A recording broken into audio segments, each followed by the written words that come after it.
All right. Welcome, everybody, to another episode of Remodelers on the Rise. And I have today I don't know if are you like remodeling royalty? You know, there's some people, like I'm just kind of out here doing my thing, but Tim Fowler, I mean, synonymous with remodeling and production. And I'm glad that you're on the show today, Tim. Welcome. Well, thank you. Thanks for having me. I think the word that people typically use, or at least folks from Remodelers Advantage use, is guru without the turban. Guru without the okay. There you go. There we go. There's one way of putting it. So there you have it. So some of you may have heard, just seen Tim and his content he's put out. He's with Remodelers Advantage. He's got the Tim Fowler Show, which is a great place to send your lead carpenters, your production managers, for you if you're a business owner of a remodeling business, to sharpen up on the production side and continue to find ways to do it more in an excellent way, efficient way, productive, profitable way. And what we're going to talk about today is Tim's top 5. We don't have time for a top 10 list. Everybody's got things to do. So we narrowed it down to Tim's top 5 most costly production mistakes. So I think we should just get right into it, Tim, and you should hit us with your first costly production mistake that you're going to teach the people about. Okay. So before we get to that, though, I do want to say something about the podcast. We just recorded one the other day with a fellow that does marketing. And, you know, it's not a marketing podcast, it's a production podcast, but it was called basically Missed Opportunities in Marketing with the Production Staff. And so it was phenomenal. I got so excited about it. And so I would encourage you, if you don't listen to anything else, you know, that one will be coming out in a couple weeks, and find it and listen to it, because it is. Would you encourage people to stop listening to this recording and podcast and click over to the Tim Fowler Show and look up the marketing mishaps from the production field? I mean, it hasn't been published yet, so it's not quite out there, but I would not encourage you to stop listening to this one, because this one's important too. But I would say, if you have to pick one podcast out of all the rest of the world that you listen to, obviously I think mine's pretty good. But I just wanted to say that because it was one of those podcasts that just knocked my socks off, basically, and some of the great stuff that came out of it. Again, not from a marketing perspective, but from how does your production team help you with your marketing? I think I'm even interested in looking that up, because it was really cool.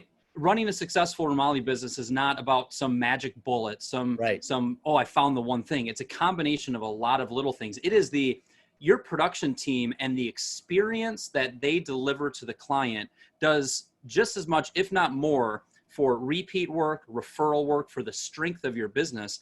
And I'm eager to hear it, because there are so many ways that the production team can either send that client into that, man, that was just a remarkable, exceptional experience, or, you know, wow, everything was really amazing. They talked a good game. It sounded great. And then we started the production and it was clunky and the sketch, right? Yeah. So that's great.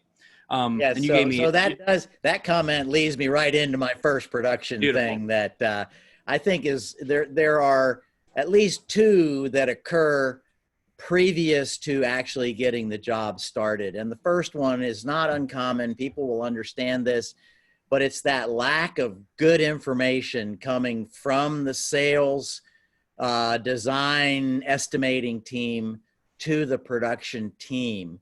And you mentioned just in your comment there, they talked a good game, but they didn't produce. And 99 times out of 100, that's because of a crossing up of expectations. The client, it doesn't really matter what the sales team said. It's what the client heard that makes the difference. And so getting that information from the sales design team to the production team so that they don't violate some expectation that the client has right off the bat, because as soon as something gets violated like that, then the rest of the job is a real challenge. So 2 kind of important things. One is the nitty gritty information, like did we get selections and and is the scope of work really clear, and then there's that more gray area where, the client's got these expectations. I've been a client recently of a couple of different trade contractors, and I have a lot of expectations, but nobody seems to care about what those are. They just like, we do a great job. Okay. But getting that information from sales to production is the beginning of disaster if it doesn't happen. And a costly mistake if it doesn't happen. Very costly. We work so hard to build know, like, and trust, to build relationship, to differentiate ourselves. And, we get that contract signed, we get that deposit signed, we get them on the schedule. And I'm empathetic to it because remodelers we're busy, right? Remodelers are busy. Everybody listening to this, you're busy. Remodeling is a hard business. Line it up against any other small business and tell me what is harder and all of the things you're juggling. But we have to realize as remodelers that handoff between sales and production is such a critical phase and a critical time. Why don't you hit us with just a couple quick tips related to how do you do that well? So one of the things is, don't spend as much time talking about the stuff that's already written down.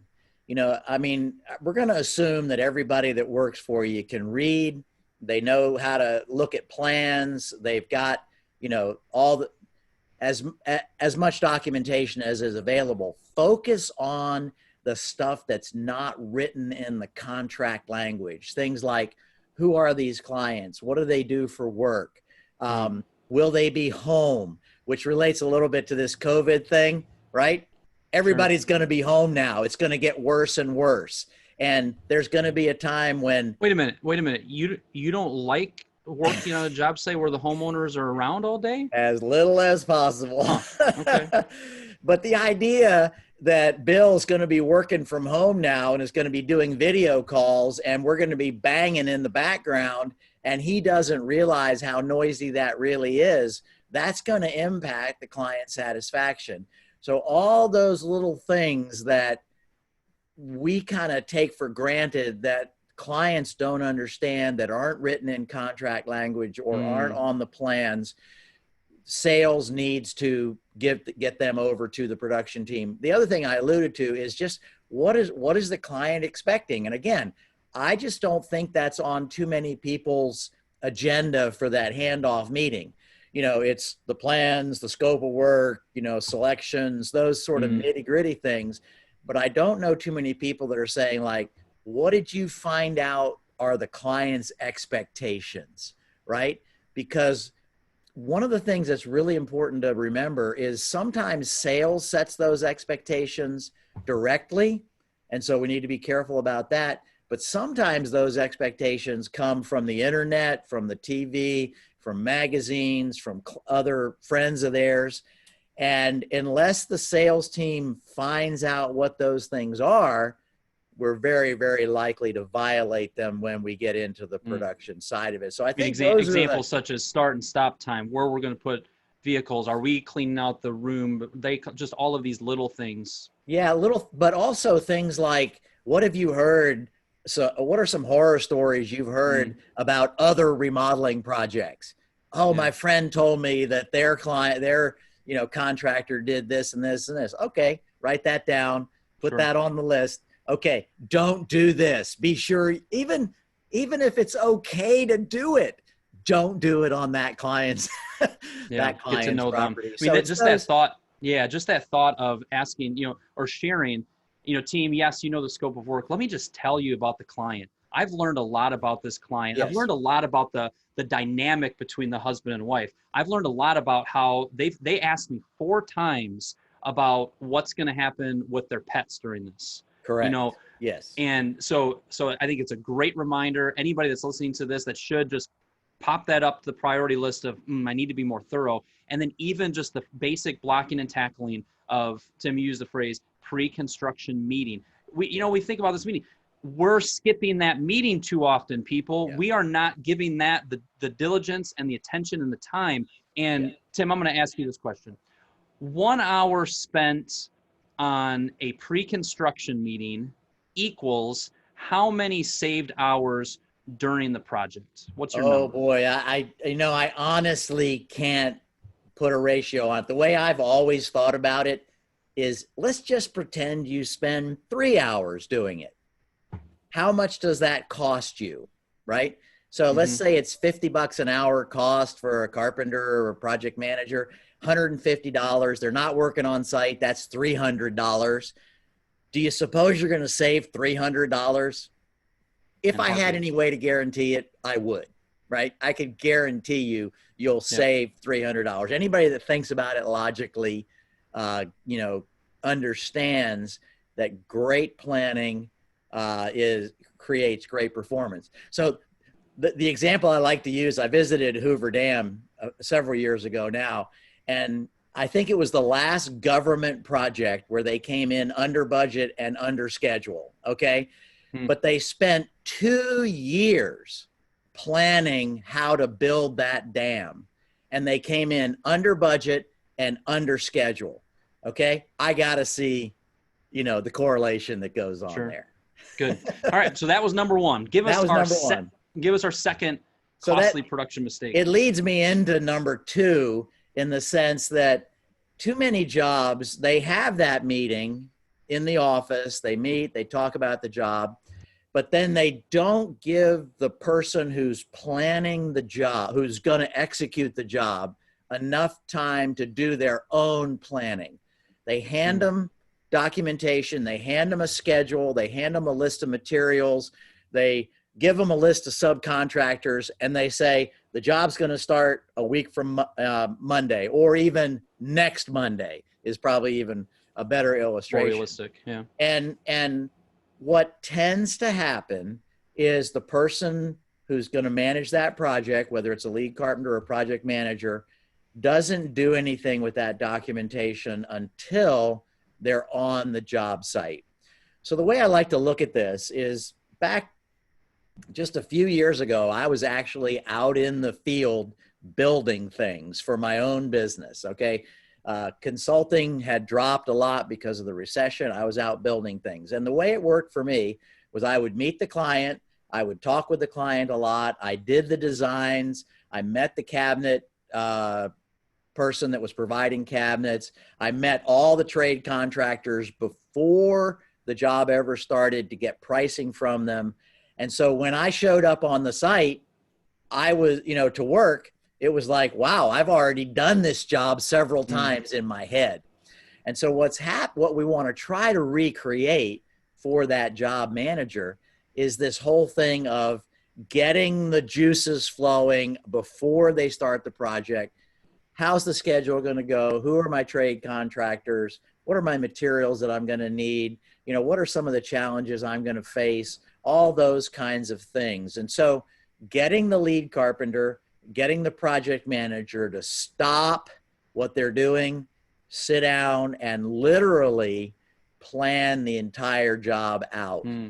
And so I like to think of this as a debugging process as well. And so if there's anybody out there that creates perfect scopes of work and perfect plans, send me an email, tim@remodelersadvantage.com, brag about yourself. I don't think they exist. And you don't think you're going to get any emails? I haven't gotten any yet, but yeah, my audience, hopefully because I have a little bit of sense of humor, a lot sense of humor. I want us to flood. Hey, Remodelers on the Rise listener, I want them to flood. Be like, I listen to that podcast. You're talking about nobody's got it. My scope of work's perfect. You're going to get 100 of them. Yeah. So what happens is that lead carpenters and project managers get into a job and they're neck deep in it, and they start finding mistakes, and they start finding things like, I don't have a detail on this. And so the goal of this debug pre-job planning is for the project manager or the lead carpenter, I think they can be synonymous in this case, they're finding some of those things. Hey, designers, I need this information. And hopefully this is a couple of weeks before the job starts. It gives the designer some time to get that information versus calling them, hey, I need it right now. I'm ready to do this particular task. So mistakes, errors, things that didn't get included, just more information, because typical production people, they just want more information. They don't want you to leave it open for them to have to decide. They want to know exactly what the designer wanted. Yeah. And so 2 or 3 hours ahead of time, planning that job out and getting back to that client experience. So I learned from the salesperson what some of the client's expectations are. How am I either going to meet those or not violate those? Mm-hmm. Thinking about that ahead of time. Otherwise, we're all creatures of habit. We'll just go out there and start working, and then boom, all of a sudden the client's coming to us. And I told the salesperson I didn't want this to happen. Oh no, you're right. I'm sorry. Well, okay, but we've already violated. Now we're on the defense. Yeah, there's 3 things that come to mind off of that one. One is, as an owner of the business, for your lead carpenter, for your production manager, setting them up for success and asking questions like, have you scheduled your time yet for that Smith job that's happening in 2 weeks? Correct. Being proactive like that. The second one is, what you're describing is allowing them to truly take ownership of that project. Right. Now that they've spent some time on it, you handed it off to them. Now they're challenging with it. Now they're thinking. Now they're really engaged, and they're starting to take that ownership of it. And the other thing is a phrase that I use a lot that I think is applicable here is 5P. Proper preparation prevents poor performance. 5P, it's a military term. Proper preparation prevents poor performance. What you're describing is how to 5P before the project starts. And in this interesting, we've got an expert, what did you call yourself? The guru. I like royal. You're just the royalty of remodeling production, Tim Fowler. We've got an expert who's devoted his life career, and he's excellent at it. And what are the first 2 things he's talking about? He hasn't talked about swinging the hammer whatsoever. Right. He has talked about how to properly hand off a project. He has talked about how to properly prep. We haven't even started the project yet. And so little emphasis gets put on this planning side. And I know it's hard. It's hard to carve out the time. It's hard to invest the time. But excellent remodelers invest the time up front. And by golly, you're going to be more profitable, efficient, less headaches, and your client is going to have a better experience as a result. Tim, what's number 3? Okay, number 3 is what I'm just going to call extracurricular time on site. And, there's all kinds of things that fall into this. And this is not a huge, surprise to everybody, but it's all those things that happen that are not directly related to production and or management of a job. And so top of the list for everybody is that lumberyard run, right? The one where somebody forgot to order, or they just don't order in general. And so they're off to the lumberyard to pick up 3 2x4s or something like that. And a lot of contractors that I work with, they follow it, and the items are like no more than $10, right? It's $10, but it cost us $100 to do that. And of course, time is being, so there's that issue. There's the breaks that just take a little bit too much time. There's people not showing up on time, which stalls everything. But it still gets on the time card that they were there on time, which Tim, no, it doesn't. It does. I'm going to guarantee you.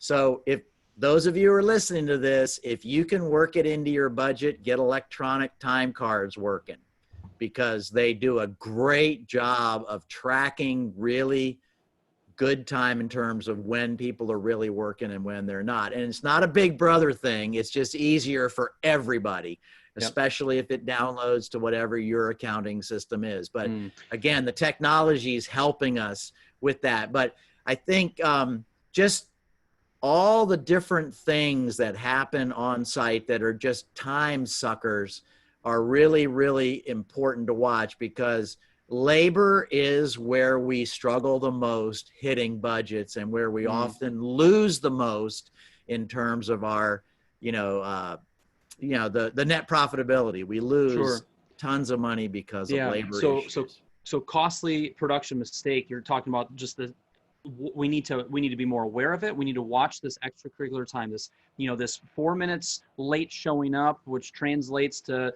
14 minutes by the time we get going. a little bit of extra on breaks because we're having a good old time. The lumberyard trips that with a little bit more 5P, a little bit more thinking and planning, we would have avoided. Surely. You know, but there's this balance, right? There's this balance. Every remodeler is probably nodding their head going, oh, I struggle with that. It's hard. You know, but there's this balance between not being this iron fist. We want this to be a good environment to work in. We want this to be an enjoyable place for people to work so that we keep longevity in our team, so that frankly they stay productive. So, you know, what's the balance here? How, if it's out of whack, if these things are out of whack, and they've been out of whack for a long time and they've tried different things, what's something, maybe it's kind of like okay, start fresh. Here's what you need to do to try to right the ship here. What comes to mind for that? So the first thing I want to say is that we as humans are really inclined to do a lot of either ors. Okay.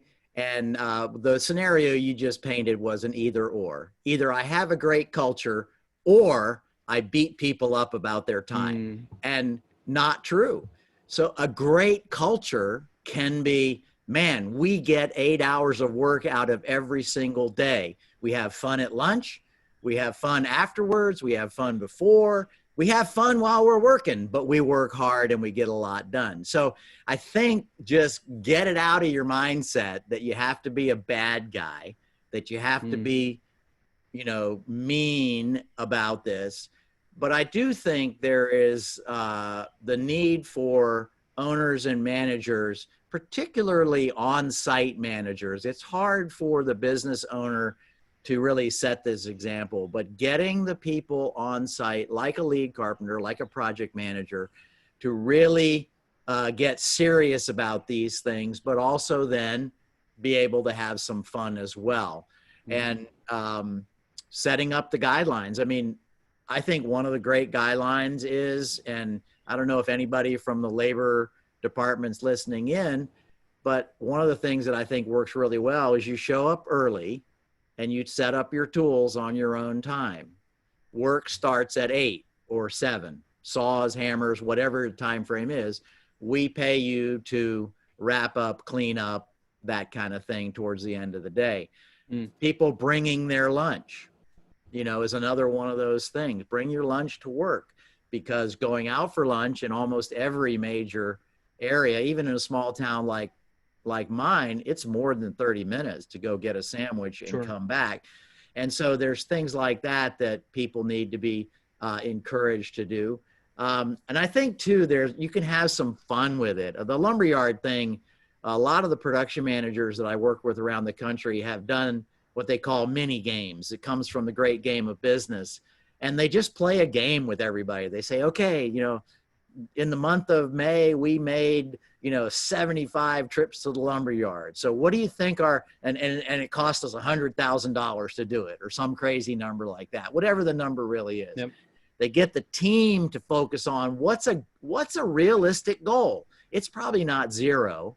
I think everybody should go like, it's not 0, but maybe it's half of that. And if we can save half of that, what would be a great thing for us to do? And what owners and production managers are finding out is that not only do you save a lot of money by playing a game like this, but the reward doesn't cost you nearly as much as you think it should. One company, it was just like, we'd like a night out at a craft beer place here in town.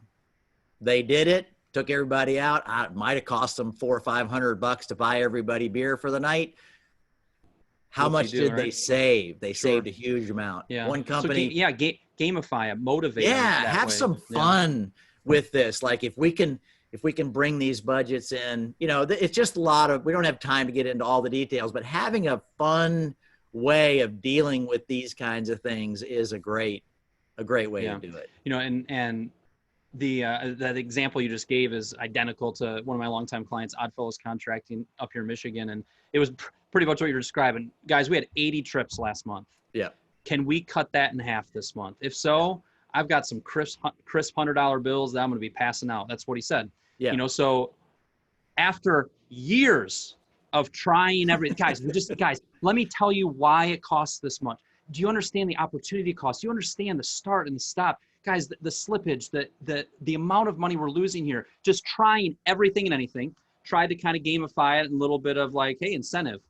So wouldn't you know it? Shocking, Tim. What'd they do that month? They cut it in half. They did better than that. Yeah. Brett, the owner, handing out these hundreds. Yeah. What is the audacity of one of the people on the team? Well, this was cool. Can we like have this incentive every month? And Brett's just like, oh. Part of it, he should say, you know what? Yes, cut for it the in next half 6 again. months. Cut it in half again. Yeah, let's cut it in half again. And we can do that. Right. Part of the frustration he had and business owners have is like, you guys just proved that you can do it. I knew you could do it. And you just proved you can do it. But that not iron fist. Let's have some fun with it. Let's motivate them. A lot of our team in the field is guys. Guys are competitive, right? How competitive are you setting an environment out there and getting that going? It's not for everybody, but And I will say too that at some point in time, it can't always be a game.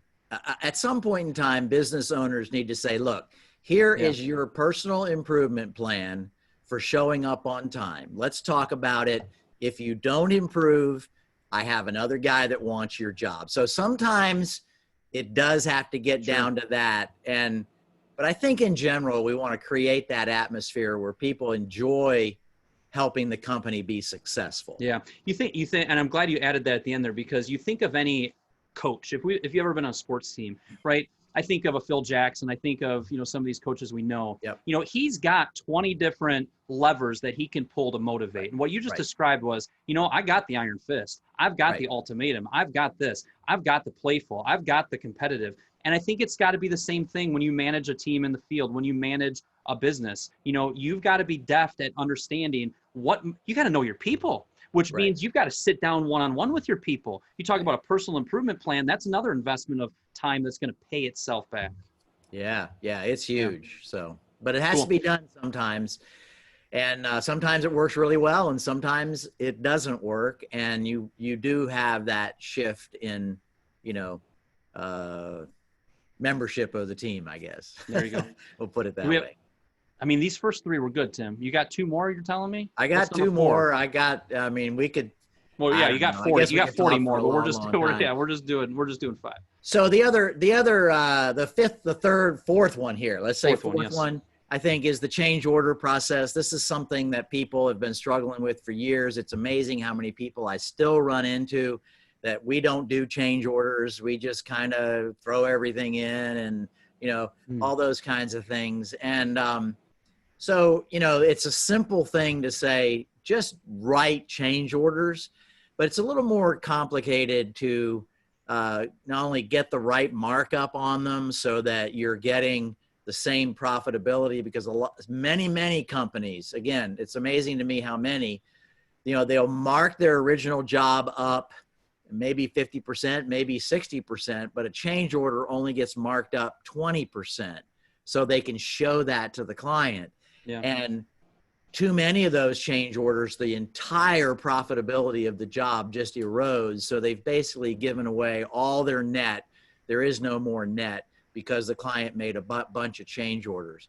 So dealing with change orders in a way where you get the right markup, the right profitability on your change orders. One of the other things that's come up a lot recently is just the whole dealing with allowances. A lot of people use allowances as placeholders, and I'm not opposed to them entirely, but the concept that if like with cabinets, we don't know exactly what the client's going to pick. So we put 10 grand in for cabinets. If they buy cabinets for 11 grand, no big deal if the change order for that is only a 20% markup.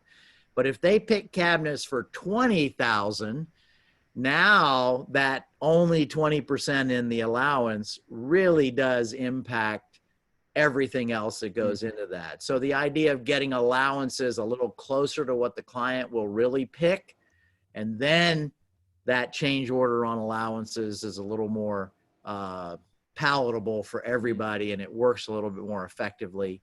We're just even really striving to try to limit the amount of allowances that are still dangling out there, right? Yeah, limit them if at all possible. but we know they're going to happen. Clients don't Yep. visualize space. We don't visualize it as well as we could in many cases. And so there's going to be these changes. And probably the other one that people don't often think about is what I'm starting to call disturbance days. And so if you actually have a change order where you have 2 days of labor on the job site, we will generally write a change order for 2 days of labor. Client signs it, but we aren't thinking about the fact that those 2 days of labor have now extended the job an extra 4 or 5 days. And those extra 4 or 5 days are not being paid for in terms of overhead and the net that you would have incorporated. It's lost opportunity costs. You mentioned this with the lumberyard run. We're not able to start the next project because this job has gone 5 days over, only 2 of which we got paid for.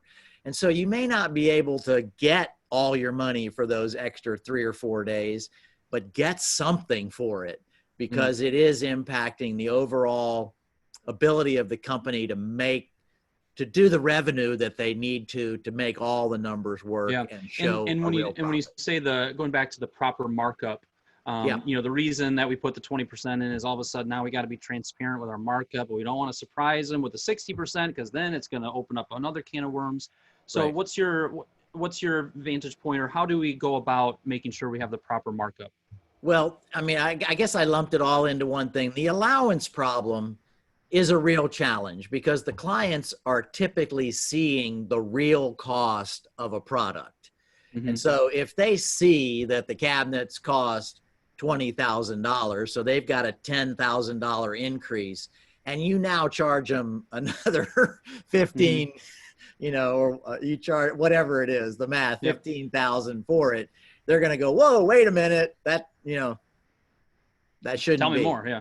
Yeah. So having that 20 or 30% on allowances is one thing. My personal feeling is a change order is a change order. They see the base price, the bottom line, they don't see the markup on it at all. Don't be afraid of that. Be willing to just say, yeah, you wanted these 2 days of labor. That is this much money, $2,400, and that should have your markup in it. So a little bit more of just a flat rate, like fee. this is the flat fee. Okay. I do know companies that tell them right out, look, any change order you do, we mark up 100%. So, and putting that out there and explaining why, and just saying, look, any change disturbs there's just this ripple effect that happens. So part of the reason we charge a lot for change orders is to try to get you to not have them, and also to have an example that it really creates a ripple effect. I think one more maybe point I just add to the change orders, or just encourage everybody listening, is, you know, a lot of times we'll maybe get a verbal change order. Maybe we'll be like, you know, I'll write that down later. And sometimes I understand because, okay, we need to get moving. But if we wait to have that tough conversation, if we wait to present that to them, if we're not collecting payment when we're doing change orders, you guys are watching if you're watching the podcast, Tim is putting his head down, shaking his head back and forth. He's like, preach it, Kyle. I mean, I've seen this every day. You know, we have got to be diligent with getting our change orders written, getting them approved. Okay, ideally, get them paid right then and there, at the very least at the next progress payment. But so often we kick this till the end of the project, and it is a terrible idea. We want that last 5% of the project, which is the hardest 5%, to end well. You know, the difference between a client wanting to refer you and come back to you with work, you know, in the future, and refer you without any qualms, is that last 5%. And if we save it for the end, the other thing that happens that I see all the time is you get, Mr. or Mrs. Remodeler, you get emotional about it. And you're like, we kind of screwed this up a little bit. I'm just going to cut that back. That back, which leads to unprofitable. So do you want to just say, Kyle, you nailed it, or what would you add? Yeah, I'll just say that anytime you don't get that to a client within 24 or 48 hours, they're going to start assuming that they're not getting it. They're not ever, I'm not ever going to, they decided to throw it in. They're making the wrong assumption, but they're going to do that. And then you end up with this challenge or problem as you move forward. So yes, very, very good point. Very good. Good. Number 5, All right, hang on, I got to get a little drum roll going. In Tim's top 5 costly production mistakes, the 5th one he's going to share is what? Having a punch list. Okay, we're just going to let that drop for just a second. So it is traditional in our industry that when we get to the end of a job, we make a list with the client of the things that they would like us to deal with before we get paid that final bill. And it's my opinion that even having that expectation sets us up for failure. And so what I'm encouraging people to do, not only for failure, but how much money does it cost to send people back every time the client makes a list, right? It's a lot of money. And a lot of companies experience this. Hey, we're doing good on the Fowler job. I'll use me. We're doing good on the Fowler job. And then 3 weeks afterwards, we go, man, we lost $4,000. When did that happen? It happened with the lists. And so starting way back. You use plural there, didn't you? Lists. Oh, yeah. Oh, everybody has this experience. We made a list and we made it really clear. This is the last list. This is the final list. Sign right here, right? We go through that, and then when we come back, they go like, oh, I found a few more things, right? All your listeners know this experience. And so way back at the beginning, when the salesperson walks into the client's office or house, the statement is, we don't make a punch list, okay? When we get to the end of the job, we are totally done. So now the expectation is, there's not going to be a list. So I don't need to save up stuff for the list, right? And so then there's a lot of things in between, like in a weekly meeting with the client, you're always asking them, is there anything you're seeing that we may not have seen? We want to know about it now. We want to know about it in week 2, week 4, week 6. We don't want to know about it at the end of the job. So there's that. There's having checklists. There's doing walkthroughs with the client that are not the punch list, right? So we might be 4 weeks out from the end of the project. You come to a meeting with the client. You have your list of 50 things that still need to get done. Very complete, very detailed. You don't give it to the client, but you say, let's walk through. I've got all these things on the list. I want to tell you what we're working on for the next 4 weeks. And if there's anything else that you see that I need to know about, let me know, because I don't want to have to deal with it when we're all done. I want to deal with it.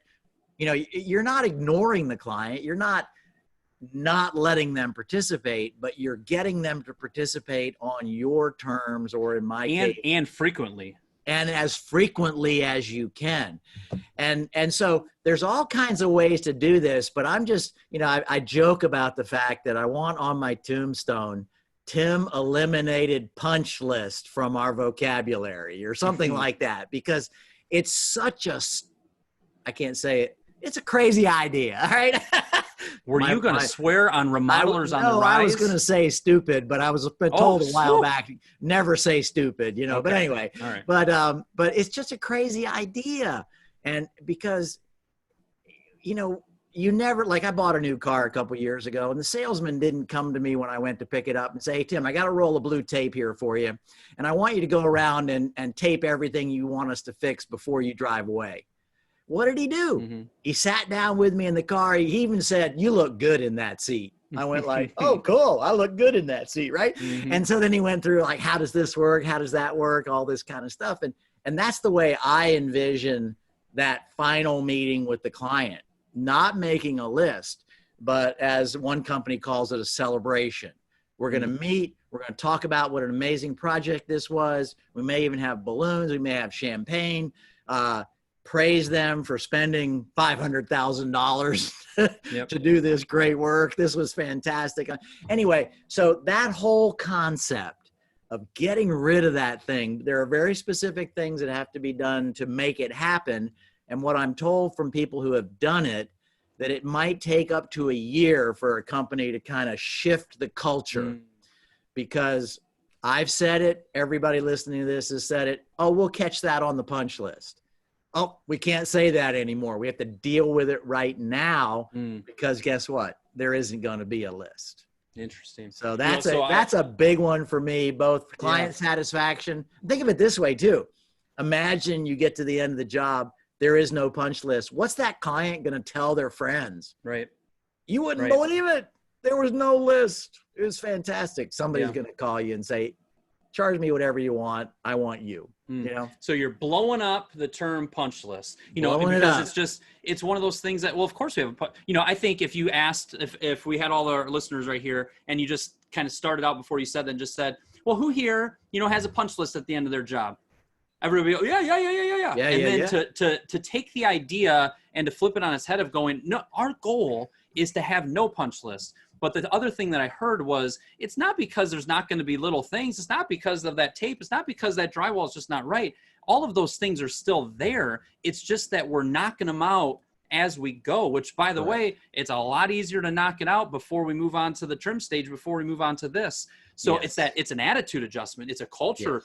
It's a culture change. And boy, does it require a lot of training of your team, everybody on your team, your trades, your trades are used to coming back at the end. We're going to fix this now. That's because that's how we do it in our business. What a great way to add efficiencies, productivity, and to wrap a little bow on this, the client experience and how production can have such a crazy effect on it. And I just want to emphasize how important, because I know a lot of salespeople go into a client's home and they say, hey, this is the way it works.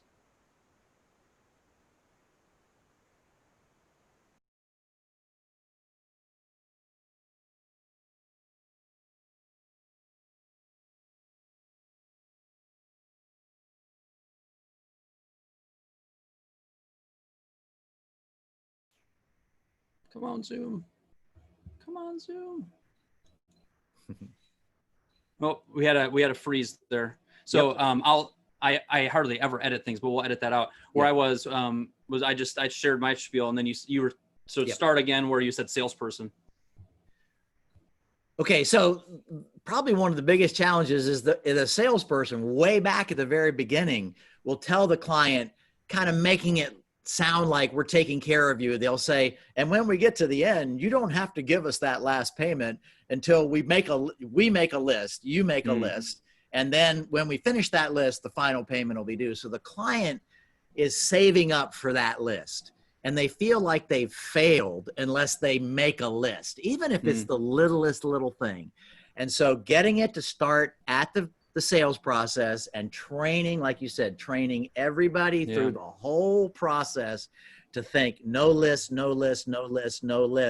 that the client makes, multiple lists that we make, because that's the very best way to be sure you get every little detail.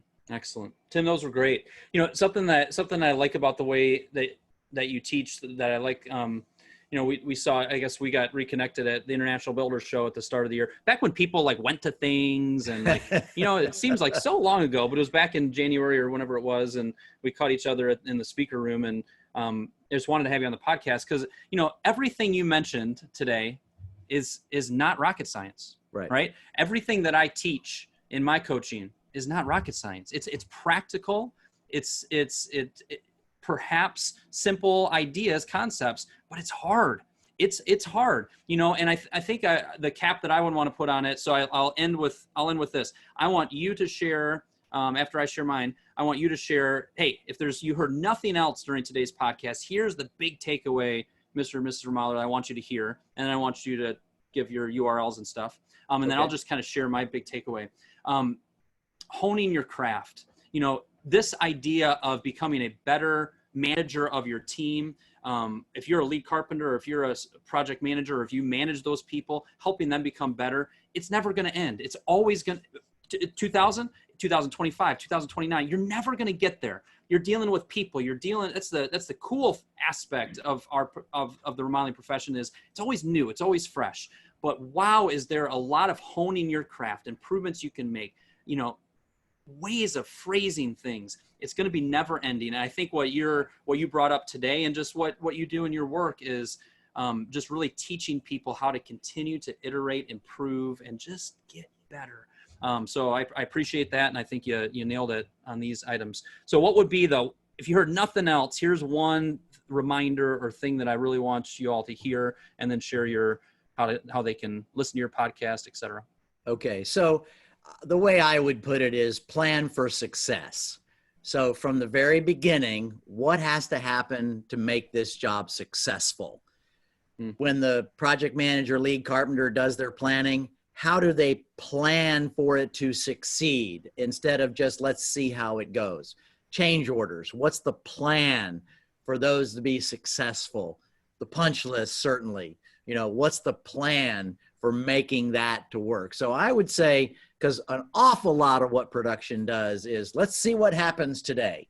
And what we want people to start thinking about is, when I get to the end of the day, if it was successful, what will I have done? How do I plan to make that happen? And it's scheduling is all kinds of other things that go into that. But planning Excellent. for success, I think, is the best way I can say it. Love it. If you want to get in touch with me, I'd love to hear from you. My email is tim@remodelers, and there is an S in there, advantage.com. Obviously, you can look at remodelersadvantage.com and see what we do as a company. I will say this, that we're going to be starting a series of trainings for production people that I'll be doing that cover some of these topics.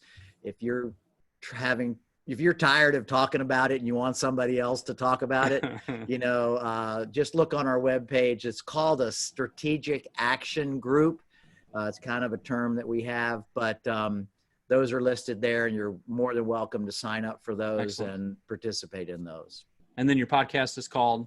The Tim Fowler Show. It's pretty straightforward and simple. There you have it. And I have so much fun doing it. I hope it comes across to everybody, and we have a pretty good following. So join in. Love to have you aboard. Awesome. Thanks so much, Tim. Appreciate you. Thank you very much. I enjoyed it.